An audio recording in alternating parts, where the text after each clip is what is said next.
নমস্কার, আমি কৌস্তব। মাঝে বেশ কিছুদিন পর আবার আপনাদের কাছে এসেছি নিজের কয়েকটা গুরুত্বপূর্ণ মতামত তুলে ধরার জন্য। আসলে মধ্যবর্তী সময়ে কিছু শারীরিক সমস্যার কারণে ভিডিও করাটা সম্ভব হয়নি। তো যাই হোক, আজ একটা গুরুত্বপূর্ণ বিষয় নিয়ে, এই বঙ্গ রাজনীতির সঙ্গে আন্তর্জাতিক রাজনীতির মেলবন্ধন এক গুরুত্বপূর্ণ দিক আমার নজরে আসছে, সেটাই আপনাদের সঙ্গে একটু ভাগ করে নেওয়ার চেষ্টা করব।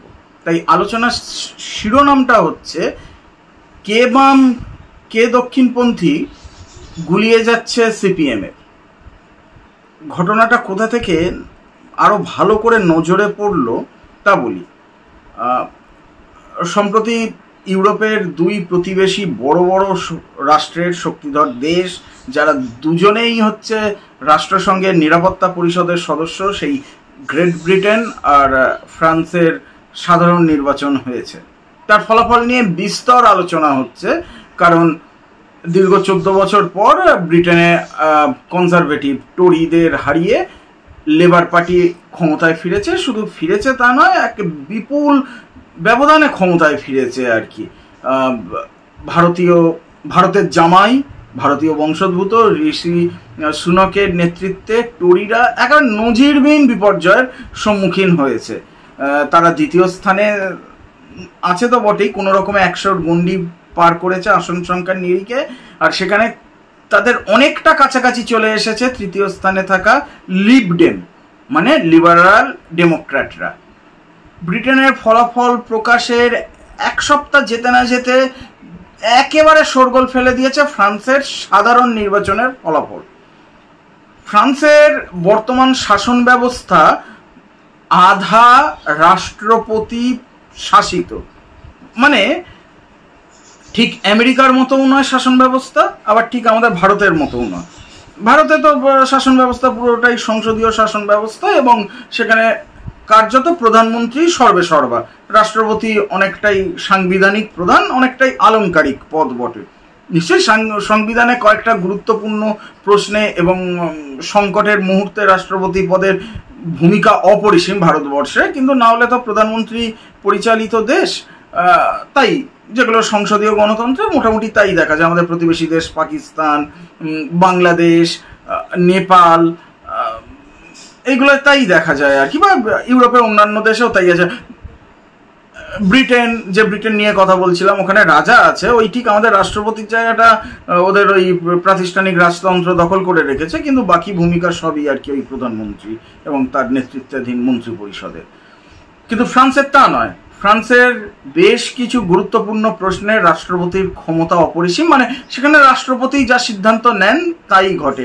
মানে যেমন প্রতিরক্ষা, বিদেশ নীতি, এরা অর্থনৈতিক ক্ষেত্রের একাংশ, এগুলো একেবারে রাষ্ট্রপতির নিয়ন্ত্রণাধীন বিষয়। এই বর্তমান রাষ্ট্রপতি আর কি মাক্রো যিনি আছেন, তিনি এই বিষয়টা দেখেন। কিন্তু বাকি পরিচালনা ব্যবস্থা, মানে হচ্ছে অভ্যন্তরীণ নিরাপত্তা, যাকে স্বরাষ্ট্র দপ্তর বলি, তারপর রাজস্ব, উন্নয়ন, আপনার হচ্ছে তারপর শিক্ষা, আর্থিক ক্ষেত্রের একটা বড় অংশ পুরোটাই হচ্ছে ওই সংসদের, মানে যারা নির্বাচিত হয়ে আসবেন সেই প্রধানমন্ত্রীর নেতৃত্বাধীন সংসদে।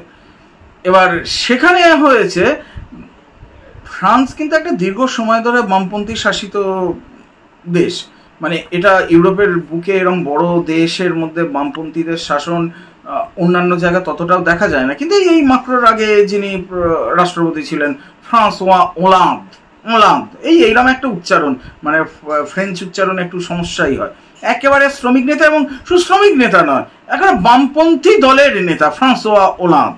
মানে এরকম প্রচুর হয়ে এসেছে, সরকারেও শাসন ক্ষমতায়, মানে পার্লামেন্টেও মাঝে মধ্যেই যেতে। তবে মাঝে একটা দীর্ঘ সময় জুড়ে বামেরা পিছিয়ে পড়েছিল। এই মাক্রোর নেতৃত্বাধীন মধ্যপন্থী জোট ও অতি দক্ষিণপন্থীদেরই দাপট চলছিল।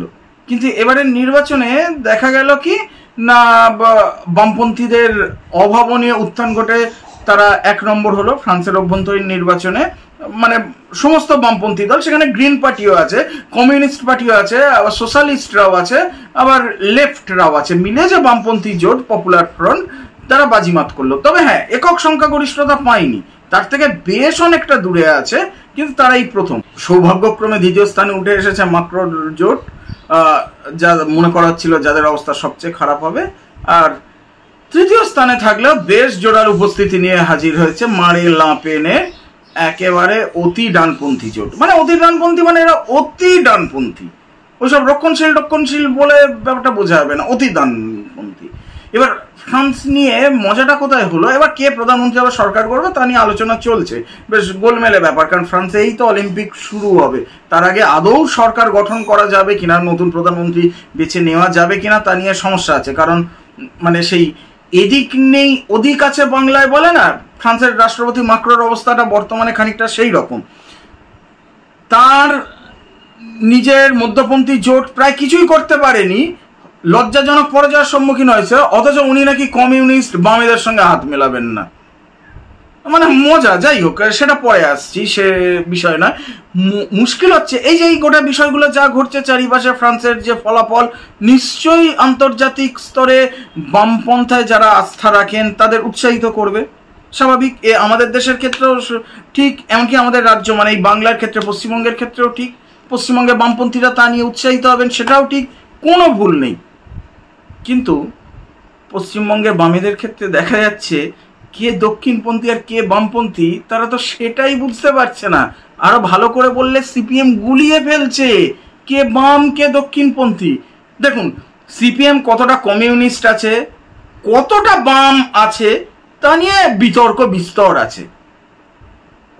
সিপিআই এমএলএ এর সাপোর্টাররা বা অন্যান্য বামপন্থী যারা যারা নির্দিষ্ট দলের ছাতার তলায় নেই কিন্তু একেবারে বামপন্থী আদর্শে চলেন, সেই যাপন করেন, তাদের একটা বড় অংশ বহুদিন ধরেই সিপিএমকে আর কমিউনিস্ট পার্টি বলতে রাজি নয়। এমনকি আজকাল বামপন্থীও অনেকে বলছেন না, বলছেন ওরা প্রায় সোশ্যালিস্ট অ্যাপ্রোচের দিকে চলে গিয়েছে, একটা ইত্যাদি ইত্যাদি ইত্যাদি। সে আলাদা বিতর্কের বিষয়, তার মধ্যে ঢুকছি না। কিন্তু ইংল্যান্ডে লেবার পার্টির জয় নিয়ে যারা উচ্ছ্বসিত হয়ে ওঠেন তাদের তো রাজনৈতিক চেতনার প্রজ্ঞা নিয়ে প্রশ্ন উঠতে বাধ্য। আমি নাম করছি না, সোশ্যাল মিডিয়ায় যারা আছেন অনেকে দেখেছেন, হয়তো অনেকে দেখেননি, এটা বড় কোনো জায়গায় খবরও হয়নি। যাদবপুর ঢাকুরিয়া অঞ্চলের এক নামকরা সিপিআইএম নেতা, এমনিতে তিনি ব্যক্তি মানুষ হিসেবে অত্যন্ত ভালো, অত্যন্ত পরোপকারী, খুব হাসি খুশি আমুদে মানুষ, তা নিয়ে কোনো সংশয় নেই। তিনি ওই গত পার্টি কংগ্রেসে প্রথম রাজ্য কমিটিতে সুযোগ পান সিপিএমের জেলা সম্পাদক মণ্ডলীর নেতা। তিনি এসএফআই করে উঠে এসেছেন, একেবারে মানে দুর্দান্ত রাজনৈতিক জীবন, অত্যন্ত সৎ মানুষ। সেই তাঁকে দেখেছি ব্রিটেনের লেবার পার্টির জয়ের পর ফেসবুকে পোস্ট, উচ্ছ্বসিত পোস্ট দিতে।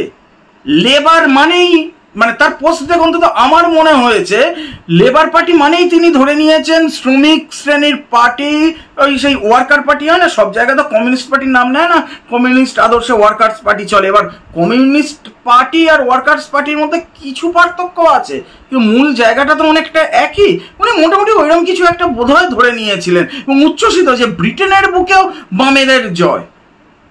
না, কনজারভেটিভ টোরিরা ঠিক যতটা দক্ষিণপন্থী, এই লেবার পার্টিও ততটাই, মানে আজকাল লেবার পার্টি ততটাই দক্ষিণপন্থী। হ্যাঁ, লেবার পার্টির মধ্যে একটা আন্তঃসংগ্রাম থাকে, শ্রমিকপন্থী আর শ্রমিকপন্থী নয় তা নিয়ে, কিন্তু সেই শ্রমিকপন্থীরা অত্যন্ত কোণঠাসা। বরং শ্রমিকপন্থী শিবিরের যে বিরাট বড় মুখ ছিলেন জেরেমি করবিন, যিনি একেবারেই বাম অবস্থান নিয়ে চলতেন, যার নেতৃত্বের আগের ইলেকশনে লেবাররা আর কি হতাশাজনক ফলাফল করে উপর্যুপরি দ্বিতীয়বার পরাজিত হয় কনজারভেটিভদের কাছে, সেই তাকে দল থেকে বহিষ্কার করে দিয়েছে কিছুদিন আগে।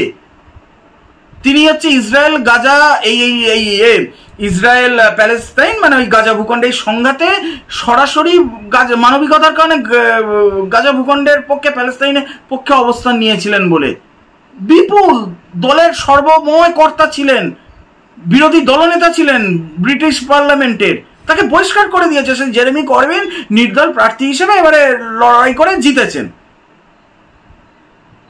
নয়, কোনো বামের কিছু নেই। সে টনি ব্লেয়ার থেকে শুরু করে একেবারে দক্ষিণপন্থী, এদের সঙ্গে কনজারভেটিভদের অর্থনৈতিক নীতি, শ্রমিক নীতিতে কোনো পার্থক্য থাকে না। এটা যে কেউ জানে, যে যারা রাজনীতির একনিষ্ঠ ছাত্র নয়, সক্রিয় দলীয় রাজনীতি করে না, তারা জানে, গোটা বিশ্ব জানে, বাংলার মানুষ জানে, সাধারণ বাঙালি জানে। আর সিপিএম এর রাজ্য কমিটির সদস্য, মানে দলের অন্যতম কাণ্ডারি, যাদবপুর ঢাকুরিয়া অঞ্চলে দলের এক স্তম্ভ তিনি জানেন না